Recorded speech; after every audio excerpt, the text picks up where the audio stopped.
नमस्कार, स्वागत है आपका हमारे विशेष कार्यक्रम अर्थव्यवस्था का बूस्टर कितना सही। आज संसद में बजट पेश हुआ है। पेश वित्त मंत्री निर्मला सीतारमण ने किया है। बजट की हाइलाइट्स पर चर्चा करने के लिए, इसके दूरगामी प्रभावों और परिणामों पर चर्चा करने के लिए हमारे साथ मौजूद हैं वरिष्ठ पत्रकार, हॉटलाइन के एडिटर इन चीफ और इकोनॉमिक मामलों पर गहरी पकड़ रखने वाले राजा शर्मा। राजा भाई, स्वागत है आपका। Thank you. राजा भाई, पिछले 8 दिन से हॉटलाइन पर लगातार जो आप बजट को लेकर प्रेडिक्शन करते आ रहे हो, उसमें से लगभग सभी सत्यशः सही साबित होते आए हैं। एक तो ये गहरी पकड़ आपकी इकोनॉमिक मामलों पर और बजट तक पहुंचना भी अपने आप में एक बड़ी बात है। क्या कहते हो इसको लेकर? देखिए, दरअसल चूँकि बिजनेस का जर्नलिज्म करते हुए तकरीबन 20 साल हो गए हैं, तो ख़ासतौर से बजट में सरकार का ध्यान कौन से सेक्टर पर रहेगा और कॉरपोरेट वर्ल्ड की क्या एक्सपेक्टेशन है, मिडिल क्लास वर्ल्ड की क्या एक्सपेक्टेशंस हैं, मध्यम वर्ग के परिवार, गरीब तबके की क्या एक्सपेक्टेशन है, ये जब लोगों से बात करते हैं तो समझ में आती है सरकार कौन सी दशा और कौन सी दिशा में इस बजट को ला सकती है। और इसी के आधार पे कुछ सूत्रों के आधार पे अपन इनपुट लिखते हैं और मोर और लेस वो लगभग सही साबित हो जाते हैं। आज जो बजट पेश हुआ राजा भाई, उसको लेकर एक तो जो तात्कालिक क्या क्या बड़े बड़े पॉइंट्स हैं उन पर भी एक बार बता दीजिए और साथ में आपकी रिएक्शन भी उस पर दे दीजिए। देखिए, मेरा ऐसा मानना है, आज का ये जो बजट है, इस बजट को आप प्रेजेंट में आपको कुछ इस बजट का कोई लाभ दिखता है, मुझे समझ में नहीं आती बात। ये बजट लॉन्ग टर्म इन्वेस्टमेंट का बजट है, लॉन्ग टर्म प्लानिंग का बजट है, लॉन्ग टर्म सरकार के ब्लूप्रिंट का बजट है ये। और फॉर एग्जांपल अपन बात करें तो इसमें इंफ्रास्ट्रक्चर इन्वेस्टमेंट पे जोर दिया गया है। जब कोई भी बजट इंफ्रास्ट्रक्चर इन्वेस्टमेंट पे जोर देता है तो आप ये मान के चलिए कि ऐसा तो है नहीं कि आज यदि 50,000 करोड़ या 2 लाख करोड़ या 5 लाख करोड़ अनाउंस किए हैं तो आज का आज उसका रिजल्ट मिल जाएगा, नहीं ना। उसके लिए उतना समय लगता है, प्रोसीजरल समय लगता है। तो आप मानिए कि ये अच्छे दिनों का भूमि पूजन का बजट है। मतलब ये अच्छे दिनों के भूमि पूजन किया जा सकता है, कहा जा सकता है कि इतने लाख करोड़ का इंफ्रास्ट्रक्चर, इतने लाख करोड़ का इन्वेस्टमेंट प्लान किया है सरकार ने, प्रपोज किया है। तो मेरी तात्कालिक प्रतिक्रिया ये है कि इस बजट में, जैसा कि आज वित्त मंत्री जी ने कहा, अगले 25 सालों को मद्देनजर रखते हुए आज के बजट को एक कड़ी है, उसकी एक चेन है कि आज के बजट को उस रूप में एक फाउंडेशन है कि इस रूप में नींव रखी जाए। तो वो एक long term investment, long term growth का बजट मेरी नज़रों में सर। राजा भाई, इसके अगर मेन पॉइंट्स की बात करें तो क्या क्या है? देखिए, खासतौर से आप बात कीजिए कि सरकार ने हाईवेज पे 25,000 करोड़ रुपए इन्वेस्ट करने की बात करी। जब सड़क बनती है तो इकोनॉमी ग्रो करती है, इकोनॉमी ग्रो करती है तो आपके आसपास के एरिया डेवलप होते हैं तो उसका कंट्रीब्यूशन इंडिविजुअल कैपेसिटी में इंडिविजुअल ग्रोथ को भी मिलता है, कॉर्पोरेट को भी मिलता है और मॉडलेस समाज को भी मिलता है, सरकार को भी मिलता है। तो एक बात तो हुई, 25,000 करोड़ रुपए का इन्वेस्टमेंट इन्होंने हाईवेज में करने की बात करी है। नल जल योजना बड़ी बात है सर, वो सामान्य बात नहीं है। नल जल योजना में 60,000 करोड़ रुपए का इन्वेस्टमेंट है सर। ये 60,000 करोड़ रुपए देश के अंदर नल जल योजना के माध्यम से इन्वेस्ट किए जाएंगे तो पाइप फैक्ट्रीज को बूस्टअप मिलेगा, सीमेंट को बूस्टअप मिलेगा, रोजगार मिलेगा, लोगों तक पानी पहुंचाने के लिए जितने प्रयास किए जाएंगे उसको यदि आप देखोगे तो नल जल योजना 60,000 करोड़ रुपए का इन्वेस्टमेंट एक बड़ी बात है सर। पीएम हाउसिंग सेक्टर में जो 50,000 करोड़ रुपए का इन्वेस्टमेंट लाने हैं, ये कोई सामान्य बात नहीं है। 50,000 करोड़ का इन्वेस्टमेंट जब प्रदेश में, देश के अंदर इकोनॉमी को बूस्टअप देगा तो उसमें आप देखिए रियल एस्टेट सेक्टर को ग्रो होगा, अफोर्डेबल हाउसिंग ग्रो होगी। क्योंकि सरकार खुद तो बनाती नहीं है ना, बनाने के लिए सीमेंट चाहिए, ईंट चाहिए, मिट्टी चाहिए, गिट्टी चाहिए और इंफ्रास्ट्रक्चर चाहिए, मैन पावर चाहिए, लेबर चाहिए। वो आपको इकोनॉमी को ग्रो करने के लिए सर्च इंजन का काम करती है। तो मेरा मानना है ये बड़ी बात है। पीएम आवास योजना में 80 लाख मकान बनेंगे, भी बड़ी बात है।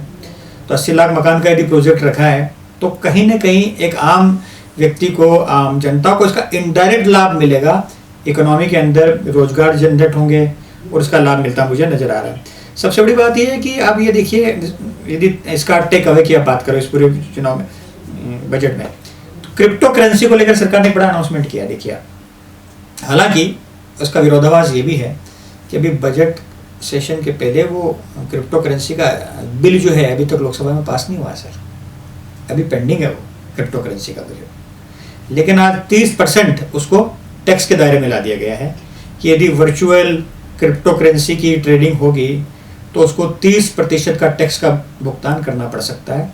ये एक मुझे लगता है एक लॉन्ग टर्म विजन है, या तो क्रिप्टो करेंसी पे बैन करने के लिए या फिर क्रिप्टो करेंसी को बहुत सर्विलेंस के लिहाज से कि कितनी ट्रेडिंग क्रिप्टो करेंसी के माध्यम से हो रही है, और हमारे देश की जनता को मालूम ही नहीं होगा क्रिप्टो करेंसी होती क्या है। हम तो करेंसी मतलब नोट ही तो समझते हैं, और क्या समझते हैं, नोट और सिक्के यही हमारी करेंसी है। डॉलर इकोनॉमिक ग्लोबल करेंसी हो सकती है, लेकिन क्रिप्टो करेंसी क्या होती है ये समझना जरूरी है। इसके लिए सरकार ने अभी क्रिप्टो करेंसी के ऊपर 30% टैक्स लगाया है, ये एक बड़ी बात है। और कुछ नए पॉइंट्स है भाई? देखिए, जहाँ तक बात की जाए सैलरी क्लास व्यक्ति को, मध्यम वर्गीय परिवार को जो हमेशा एक एक्सपेक्टेशन होती है कि हमारी इनकम स्लैब में क्या बदलाव आएगा, कुछ नहीं है, और कोई बड़ी बात भी नहीं है, क्योंकि पिछले 2 साल से तो वैसे इनकम जो है रुकी पड़ी है ना, कमाइयाँ हैं कहाँ। आप टैक्स लगा दो अलग बात है, टैक्स में रिबेट दे दो अलग बात है, लेकिन कमाइयाँ है नहीं।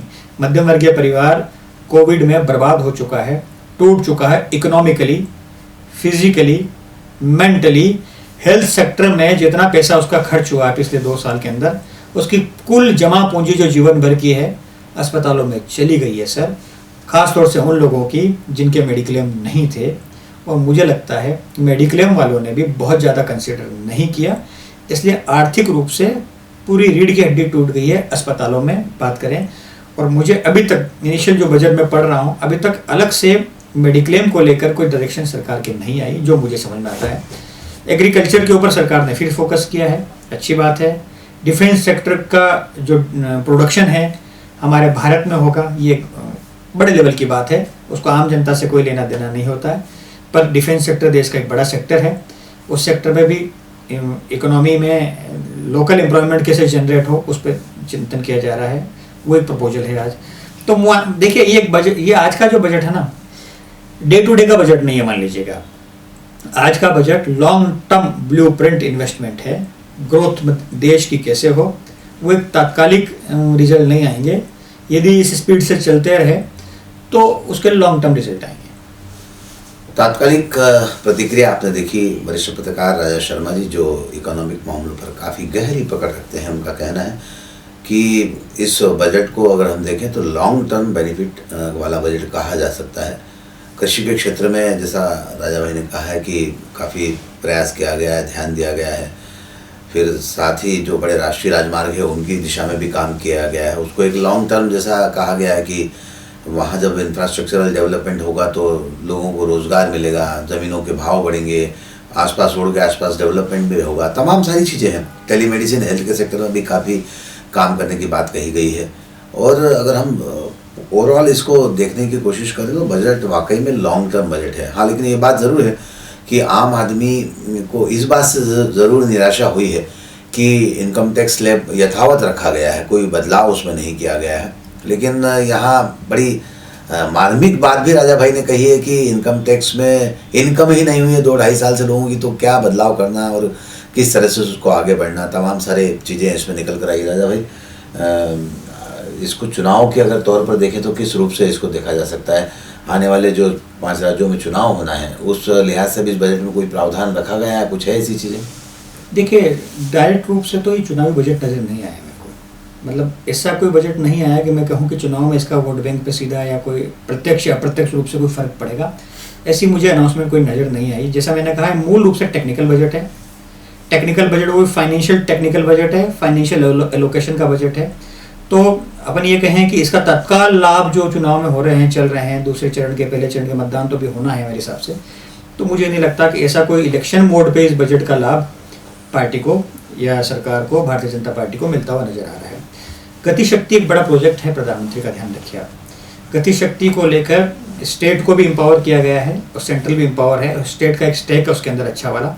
तो गति शक्ति भी यदि जिस तरीके से प्रपोज किया गया है उस स्पीड से चलेगी तो गति शक्ति से राज्यों को भी लाभ होगा और केंद्र भी इसमें बड़ा स्टेक होल्डर है। दूसरी बात, जिसको long term capital gain investment कहते हैं, उस पर भी एक अच्छा कैप लगाया है कि 15 करोड़ के ऊपर के इन्वेस्टमेंट के ऊपर शायद टैक्स को इन्होंने रिबेट दिया है थोड़ा सा, तो मुझे लग रहा है ये एक इन्वेस्टमेंट को ग्रो देगा। सबसे अच्छी बात, कई कंपनियों को जो खासतौर से डाटा वाली जो कंपनियां होती है उनको इंफ्रास्ट्रक्चर का दर्जा मिल जाएगा आने वाले दिनों में। ये एक इम्पोर्टेंट चीज़ है। तो और आप देखिए स्टार्टअप को देखिए बात की जाए तो स्टार्टअप जो है उसका इंसेंटिव पीरियड बढ़ा दिया गया है, ये एक अच्छी बात है। तो मैंने कहा ना, ये एक कोई सामान्य प्रतिक्रियाओं का बजट नहीं है, सामान्य तात्कालिक आपको कुछ दिखेगा भी नहीं, लेकिन उसका लाभ पॉलिसी के तहत मिलेगा और वो एक दिन में नहीं मिलेगा, ड्यू कोर्स ऑफ लंबे पीरियड में मिलेगा। जहाँ तक पॉलिटिकल बात कर रहे हैं, ये पॉलिटिकल बजट नहीं है, मूल रूप से फाउंडेशन का बजट है। आमतौर पर होता ऐसा ही है कि जब इन चुनाव के पहले अगर कहीं चुनाव की संभावना होती है तब चुनावी बजट की तरह बजट को पेश किया जाता है, लोक लुभावन बजट पेश किया जाता है। लेकिन सही कहा राजा ने कि इस तरह की कोई बात इसमें निकल कर नहीं आ रही। बहरहाल कृषि के क्षेत्र में भी अच्छा ध्यान दिया गया है, ऑर्गेनिक फार्मिंग को लेकर प्रमोट करने की बात कही गई है, इंफ्रास्ट्रक्चरल डेवलपमेंट की बात आपने बताई है कि वो कही भी गई है। टेलीमेडिसिन के क्षेत्र में दूर दराज के गाँव से कैसे हम सैटेलाइट के थ्रू, DTH के थ्रू लोगों को एजुकेट कर पाएँ, कैसे उनको मेडिसिन या दवाइयाँ उपलब्ध हो और कैसे डॉक्टर उनको देख पाएँ। तो हेल्थ सेक्टर को भी काफ़ी नज़दीक से देखा है इस बजट। वो देखिए, जैसा मैंने आपका फार्मा सेक्टर फोकस्ड रहेगा, बड़ा कारण है। देश, पूरी दुनिया ही, देश क्या पूरी दुनिया ही फार्मा पे आके टिक गई थी जब लोग अंतिम सांसें ले रहे थे। तो उस समय आपके हवाई जहाज, train, plane, data, digital economy सब साइड में धरी रह गई थी और व्यक्ति को सबसे ज़्यादा जरूरत पड़ रही थी तो दवा की पड़ रही थी, अस्पताल की पड़ रही थी, ऑक्सीजन की पड़ रही थी और एक ग्लोबल प्रॉब्लम थी। इस दिशा में यदि अब सरकार ने सोचा है टेलीमेडिसिन वाले पार्ट पे, तो अच्छी बात है। दूर दराज तक के लोगों तक कैसे उपचार पहुंचा जाए, उनको कैसे कनेक्ट किया जाए, ये इंपॉर्टेंट फैक्टर है। सरकार ने उस दिशा में सोचना शुरू किया। लेकिन व्यक्तिगत मेरा ऐसा मानना है कि इस पर और ध्यान दिया जाना चाहिए था। फार्मा को, हेल्थ सेक्टर को जितना बूस्टर चाहिए वो इस बजट में मुझे नज़र नहीं आ रहा। इनिशियल पढ़ने के बाद, इन डिटेल पढ़ने के बाद हो सकता है उसके एस्पेक्ट समझ में आए, लेकिन अभी शुरुआती दौर में जो अनाउंसमेंट थे वित्त मंत्री जी के, कोई बहुत ज़्यादा फोकस्ड नहीं था फार्मा पे। एक दूसरी बात, एजुकेशन को लेकर मुझे कोई बड़े अनाउंसमेंट नज़र नहीं आए। मतलब मुझे ध्यान नहीं आ रहा कि पहले हम बात करते थे तो चलिए कुछ IITs और कुछ IIMs की बात होती थी कि नए IITs और नए IIMs। एजुकेशन को लेकर मुझे अभी तक ध्यान नहीं आ रहा है कि इस बजट में कोई अलग से अनाउंसमेंट किया गया हो, या मुझसे मिस हो गया हो तो आप मुझे बता सकते हैं, ऐसा नहीं है। शिक्षा के क्षेत्र में सही में बहुत ज़्यादा कुछ नहीं किया गया है और शिक्षा को थोड़ा सा, जैसा मैं कह रहा था, हेल्थ के साथ शिक्षा को भी DTH के थ्रू कनेक्ट करने की कोशिश की गई है, तकनीकी तौर पर जोड़ने की कोशिश की गई है। बहुत ज़्यादा इसमें निकलकर कुछ सामने नहीं है। देखिए सोलर का, जैसा मैंने आपसे जिक्र किया था, सोलर पे सरकार, सोलर को लेकर तो राजा भाई आपने काफ़ी पहले हॉटलाइन पर भी ब्रेक कर दिया। जी, सोलर दरअसल सरकार का ड्रीम है, पिछले बजट में भी था, इस बजट में भी है। सरकार चाहती है कि एनर्जी को, सन एनर्जी का कैसे लाभ देश को मिले, इसलिए सोलर पावर प्लांट पे अच्छी सब्सिडीज और 20,000 करोड़ का लगभग तो एलोकेशन सोलर प्लांट उसके लिए रखा गया है, योजनाओं के लिए। तो जितने लोग अपने छतों पे सोलर प्लांट लगाते हैं उनको सरकार सब्सिडीज भी देती है, उससे पावर कंज्यूम होता है, पावर एनर्जी आपकी बनती है खुद की, और जो थर्मल एनर्जी उस पर लोड कम पड़ता है, कोल एनर्जी के ऊपर इसका लोड कम पड़ता है। एक थर्मल, इस पे सोलर पे सरकार ने ध्यान दिया है। पीएलआई स्कीम जो होती है, प्रोडक्शन इंसेंटिव स्कीम जो होती है, उस पर सरकार ने ध्यान दिया है कि यदि आप कोई यूनिट चला रहे हैं तो सरकार से जो इंसेंटिव्स जो मिलती है उसका दायरा बढ़ाया जा रहा है, उसमें नई नई कंपनियों को, नए नए सेक्टर्स को इनबिल्ड किया जा रहा है। ये भी सरकार की पीएलआई स्कीम के बारे में जैसा हमने पहले भी जिक्र किया था इसका। तो ये टेक्निकल बजट है। इस बजट को सामान्य रूप से न देखा जाए कि हमको क्या मिला, क्या महंगा हुआ, क्या सस्ता हुआ। पहले हम बजट में ये कहते थे ये सस्ती हुई, ये महंगी हुई, अब उस दौर से बाहर आ चुके हैं।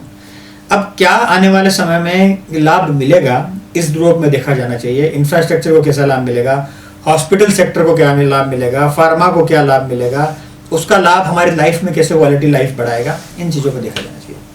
सही बात है। उसको हम पहले जो बजट को देखते थे, क्या सस्ता हुआ, क्या महंगा हुआ, यही एक कंपैरिजन का मुद्दा होता था। और आम आदमी का सरोकार, क्या सस्ता, क्या महंगा और इनकम टैक्स पे कितनी छूट, 3 ही बिंदुओं पर आम आदमी का बजट देखा जाता था। लेकिन राजा भाई ने शुरुआती दौर में ही कह दिया है कि बजट जो है वो दूरगामी परिणामों वाला बजट है, ये लंबी सोच के साथ दिया गया बजट है। तो आने वाले समय में इस बजट से जनता की कितनी उम्मीदें सरकार पूरी कर पाती है तो आने वाला समय बताएगा। बहरहाल राजा भाई, एक मुद्दा और डिस्कशन का है कि आने वाले समय में जो राज्यों में चुनाव होने वाले हैं और सबसे बड़ा प्रभाव चुनाव के बाद क्या पेट्रोल डीजल की कीमतें बढ़ेंगी उसको लेकर आने वाला है। ये तो आप मान लीजिए, ये तो आप बिल्कुल, ये सवाल जो है ना, ये हर व्यक्ति के जहन में है कि जैसे 7 मार्च को मतदान खत्म होगा, 10 मार्च को मेरे हिसाब से परिणाम आएंगे, तो 7 मार्च के बाद कभी भी 8 मार्च या 9 मार्च या 10 मार्च को कभी भी आपको पेट्रोल, डीजल और रसोई गैस की दामों वृद्धि देखने को मिल सकती है। अब अभी 2 महीने से रोक सिर्फ इसलिए लगी है कि उत्तर प्रदेश देश का सबसे बड़ा चुनाव है, 25 से 30 करोड़ की आबादी का प्रदेश है और 403 सीटों वाला प्रदेश है। उत्तर प्रदेश देश की राजनीति की दशा और दिशा तय करता है, लखनऊ से दिल्ली का रास्ता जाता है। इसलिए अभी सरकार ने अभी यह मान लीजिए कि हर एक व्यक्ति जो पेट्रोल डीजल की मार नहीं झेल रहा है, बड़ी मेहरबानी है कि भी चुनाव चल रहे हैं। यदि चुनाव नहीं होते तो ये जो 7 रुपये बीच में कम करे थे, 5 रुपये कम करे थे, वो कम भी नहीं होते। ये एक प्रकार की राजनीतिक रिश्वत है जिस दौर से हम गुजर रहे हैं। ये राजनीतिक रिश्वत मिलने के बाद अभी हम लोग सरकार को नहीं कोस रहे हैं, लेकिन आने दीजिए कुछ समय। 7 मार्च के बाद आप मान लीजिए कि इंटरनेशनल ग्लोबल मार्केट का हवाला देते हुए फिर वही कमेंट्स आएंगे कि ग्लोबल मार्केट में ये चल रहा है इसलिए हमको बढ़ाने पड़ रहे हैं। ये मान लीजिए फिर पेट्रोल, डीजल, रसोई गैस के भाव बढ़ना तय है। वैसे देखा जाए राजा भाई, तो इस समय जो प्रति बैरल प्रति डॉलर की जो है वो इस समय सर्वाधिक स्तर पर पहुंच चुकी है। तो पेट्रोल डीजल की कीमतें तो आज से ही बढ़ी हुई मान लेनी चाहिए, लेकिन चूंकि चुनाव चल रहे हैं, सरकार इस बारे में फैसला आने वाले समय में लेगी, चुनाव मतदान के बाद लेगी। पर तय मान के चलना चाहिए, ये सरकार की मजबूरी भी है और यहाँ पर कोई इस पर रोक लगा नहीं सकता जब तक जीएसटी में नहीं, जब तक जीएसटी में नहीं। और जीएसटी में अगर ये पेट्रोल डीजल को जीएसटी के दायरे में लेकर आएंगे तो निश्चित तौर पर एक बड़ा लाभ देश को मिल सकता है। और अगर रेवेन्यू की बात करें, जीएसटी के रेवेन्यू की बात करें, तो आपने लिखा भी है कि जीएसटी का रेवेन्यू जो इस बार आया सर्वाधिक है, सर्वाधिक आया है। तो जीएसटी की आय तो लगातार बढ़ रही है। अगर सरकार उस दिशा में कुछ सोचे और जीएसटी के दायरे में अगर पेट्रोल डीजल को लेकर आएगी तो आने वाले समय में आम जनता को इससे काफ़ी लाभ होगा। लेकिन जीएसटी को सर देखिए, राज्य सरकारें नहीं चाहती ना। हाँ। क्या होता है, राज्य सरकारें यदि ये प्रोडक्ट जीएसटी में आ जाते हैं, पेट्रोल डीजल के प्रोडक्ट, तो जो जीएसटी के माध्यम से सरकार को जो रेवेन्यू मिलता है, राज्य सरकारों को जो रेवेन्यू मिलता है ना, वो रेवेन्यू सीधा सेंट्रल में चला जाएगा और वहाँ से प्रोपोर्शनल रेशो में डिस्ट्रीब्यूट होगा। अभी इनको डायरेक्ट मिलता है। तो सरकारें, राज्य सरकारें नहीं चाहती कि पेट्रोल डीजल प्रोडक्ट जीएसटी में आए। आ जाने से जनता को तो लाभ है लेकिन सरकार को लाभ नहीं है ना। सही का, जनता को तो लाभ है लेकिन सरकार को लाभ नहीं है। सरकार, राज्य सरकारों की अपनी अलग अलग मजबूरियां हैं। मध्य प्रदेश की सरकार इस समय कई लाख करोड़ के कर्ज के बोझ के तले दबी हुई है। और मुझे लगता है राजा भाई कि जिस तरह से एयर इंडिया को टाटा को सौंपा गया, सरकार ने घाटे वाले जितने संस्थान हैं उनको धीरे धीरे बंद करती जा रही है। तमाम सारे राज्य जो सिर्फ पेट्रोल, डीजल और शराब के से आने वाली आय पर ही निर्भर हैं, उन लोगों को कोई अल्टरनेट रिसोर्सेज तलाशने होंगे। उन्हें भी कुछ इस तरह से उपक्रम या कुछ इस तरह की जो ज़मीनें हैं उन पर कुछ इस तरह से पीपी, ट्रिपल पी वाले मॉडल में या कई अन्य मॉडलों में जाकर विकास कार्य करने होंगे, इससे रेवेन्यू एडिशनल जनरेट कर पाए। देखिए, इस बजट में भी आप जो कह रहे हो उस बात को आगे बढ़ा रहा हूँ मैं। इस बजट में भी टैक्स पेइंग जो लोग हैं उन पे विश्वास जता गया है। सबसे इम्पोर्टेंट चीज़ जो मैं मिस कर रहा था कि अब आप 2 साल तक आपके टैक्स को, मतलब इनकम टैक्स फाइल जो आप करते हो, यदि आपसे कोई गलती हो गई जाने अनजाने में या इंटेंशनली भी, तो उसको रिवाइव कर सकते हो। ये बड़ी बात है। मतलब देखिए, सरकार ने एक टैक्स पेयर पे कितना भरोसा जताया है। ये देखिए आपकी अभी हम फाइनेंशियल ईयर पे क्लोज हो जाते हैं, उसके बाद हम कुछ नहीं कर पाते हैं।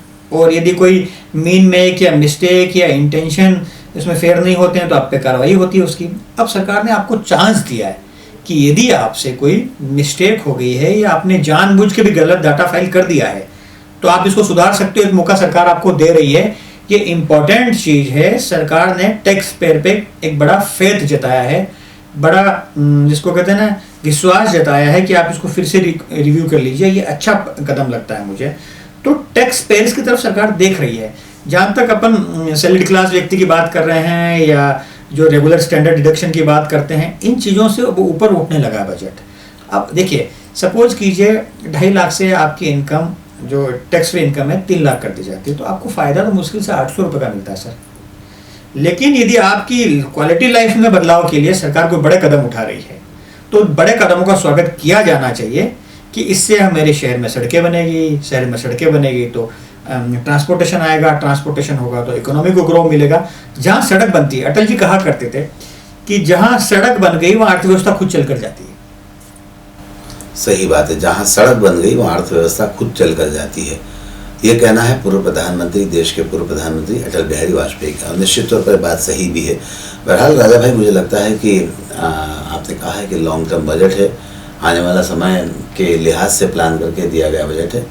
आम जनता की उम्मीदों का बजट इस समय या आज नहीं है, लेकिन आने वाले कल के लिए आम जनता की उम्मीदों का बजट है।